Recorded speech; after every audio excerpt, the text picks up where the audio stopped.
वर्तमान राज्य सरकार द्वारा कॉलेज ड्रॉप आउट को सुविधा पाई बजेट रे हाथ खर्च पाई घोषणा होईछि, जहाको पश्चिम ओडिशार प्रसिद्ध स्वाधीनता संग्रामी शहीद माधो सिंह को नाम रे नामित कर जाईछि। हेले एहाको नै पूर्वतन विधायक सुर राउतराय तात्सल्य करी कहिबा परे तांको उपरे बरसिछंती पद्मश्री हलधर नाग।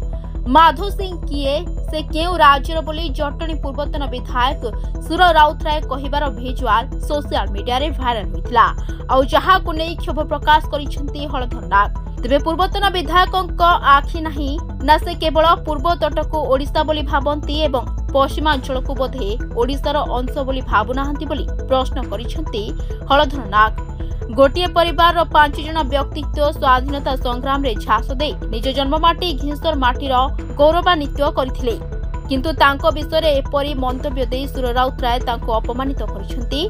तेणु तांको विरोध रे कड़ा कार्यानुष्ठान ग्रहण करबाकू दाबी करिसंती Haldhar Nag. Bureau report, Dinalipi live. Dinalipi live को एबे ही लाइक शेयर सब्सक्राइब करंतु।